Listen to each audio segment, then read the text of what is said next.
A license is, at heart, about permission. In the context of copyright, a license is about the permission granted by the copyright owner to another person to use a copyright-protected work subject to negotiated terms and conditions, such as payment.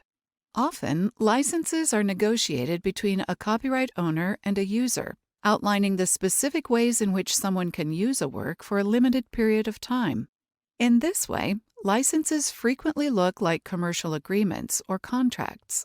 However, because a license is at heart about permission, a license can be granted informally, including over email, and in some cases it may even be spoken and be no less valid and enforceable. Each institution will have a different approach to licensing content, so it's important to check what licenses are in place at your university. Ask the person or office designated to answer copyright questions, or check your institution's copyright guides. Your university library is a good place to start. There are many types of licensed content that you will encounter at your institution. Let's discuss library licensed content first. Your institution licenses a broad range of digital content, which may include journal articles, ebooks, datasets, and streaming media for authorized users. Authorized users may use this media in various ways.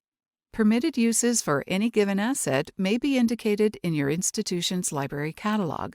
Permitted uses may include linking to content and sharing it with your students, downloading a copy of the material and posting it to your institution's learning management system or another password-protected space, and the ability to include content in course packs. If it's not clear to you what you can do with library licensed content, ask at your institution's library. Collective societies represent creators and copyright owners who produce content of a similar type, such as written material or music. Members authorize the collective society to issue licenses and collect royalties on their behalf. The collective society licenses that cover the copying of copyright-protected works within a post-secondary educational institution are with Access Copyright, or if you are in Quebec, Copybec.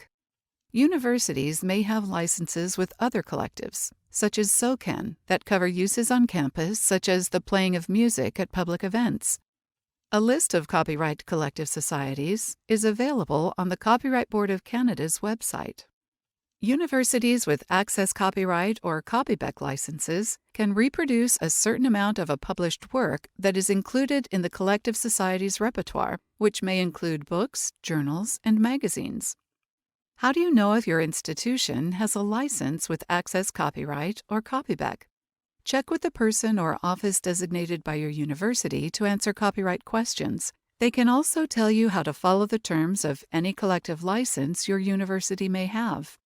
When you want to use copyright-protected works in ways that are not outlined in your university's copyright practices or guidelines, library licenses, or open licenses, you may need to obtain permission from the copyright owner for your use.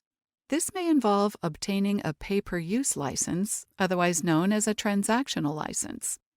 Transactional licenses grant permission to use copyright-protected works, usually for a specific time period, and may require payment to the copyright owner.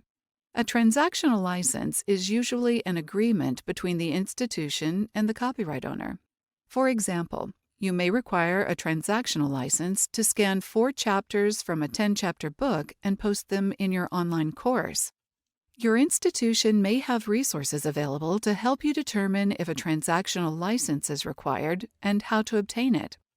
The process for obtaining permission will vary depending on the copyright owner. Some scholarly publishers and platforms provide a copyright permission request link on their website. In other cases, you may have to send a request in the form of a letter or email to the copyright owner. It's important to be specific about how you are going to be using the material you are requesting. Obtaining permission can take anywhere from a few days to many weeks. Give yourself plenty of time. All licenses, even informal ones between you and a colleague, should be in writing and kept so that there is a record of permission. In addition, you may encounter many other types of licenses in a university environment. Here are a few examples. Software licenses.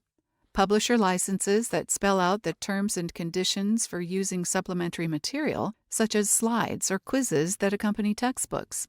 Subscription licenses to e-resources specific to your department, and open licenses, such as Creative Commons licenses, which we will talk about in a separate module. Always refer to the license when you want to know how the material may be used. What about licenses you enter into yourself, such as Netflix or iTunes? Can you use these resources to help teach your students? Generally, the answer is no. These types of licenses are usually for personal use only. For more information on how to make use of licensed content, consult the person or office your institution has designated to help with copyright questions. Your institution's library is a good place to start.